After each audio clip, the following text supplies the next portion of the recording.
first 4 minutes in the second obviously were pretty tough. Yeah. Those 2 goals kind of dampers an otherwise solid game. How much do you think that stretch kind of took the wind out of your guys' sails? Yeah, I mean, it was obviously a tough stretch, right? It takes the wind out when you have a good power play and a guy make 2 uncharacteristic plays and turnovers on it and ended up at the back of our net, and then you're a second away from getting a kill and they pop one. So it was a big swing, a big momentum swing. It took us probably the next 10 minutes to get out of a rut. We were on our heels there.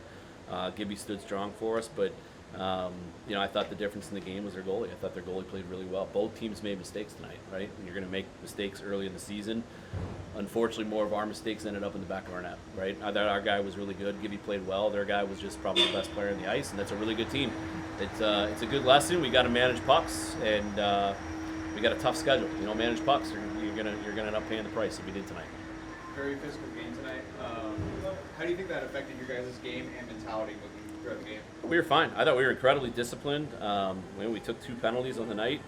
We gave up 2 power plays on the night. But I thought we were disciplined.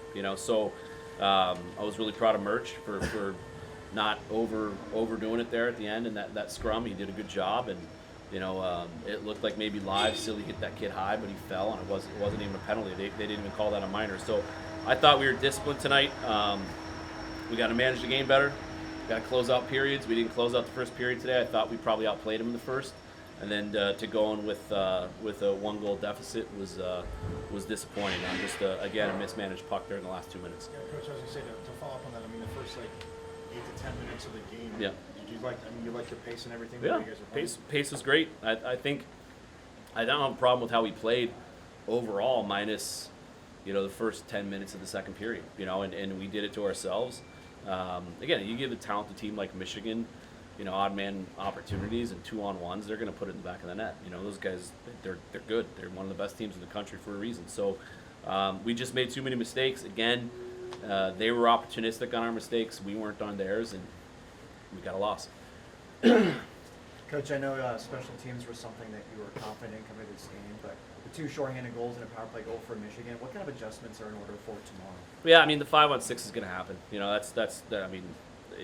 was we had clear possession and somebody wide open down low, and we didn't make the play, and then we got out muscled. But the kill I thought was good. I mean, we were a second away from being perfect on it, and the kid in front had a nice tip, and power plays gotta produce. We just got one there late, but at home, when you get more power plays than the other team, you got to find a way to win the game. Ethan, when you guys have a 4-minute stretch to start the second where you let in 2 goals, take a penalty, what do you kind of say to your teammates to kind of stop the bleeding, weather the storm? Just got to reset. Learn from those mistakes, and then, we were playing physical. That's our game, so, kind of get back to the details and move forward. What's the mindset going into tomorrow's game? Yeah, we didn't play physically like we normally do, so just got to be more physical. They came out hard, fast, but we're not scared of it.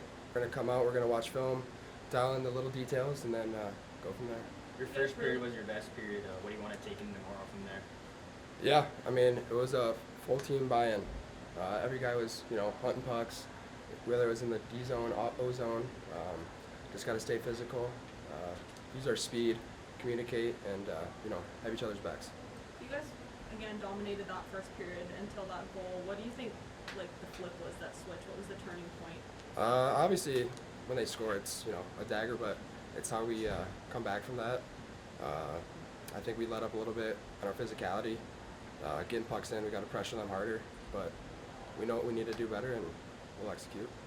Ethan, you guys were pretty chippy with Lovell today. What was your reaction on the bench from the booing from the crowd? We don't pay attention to that. Obviously, he played here. He was a great guy, but we focused on winning and just kind of move forward. When you went over to Sillinger and Murchison in the box, what was the conversation you guys were having there? I just said keep your guys' heads up. They're obviously at each other's backs. There was it was 5-on-5 after that, so it was just let's bounce back from this. Play our game, get back to our details and our identity. Both goaltenders were stellar tonight, but for you, what did you see from Gibby? He was great. He was just, a couple of missed bounces. That happens. doesn't need to change a thing. He can, just obviously get better, and we got to be more supportive. Piggybacking off of that, Stein had a really good game. What are the adjustments you guys need to make tomorrow to crack him? Just dialing our details. Obviously, forecheck, getting a lot of more pucks than that, bodies in front, things like that.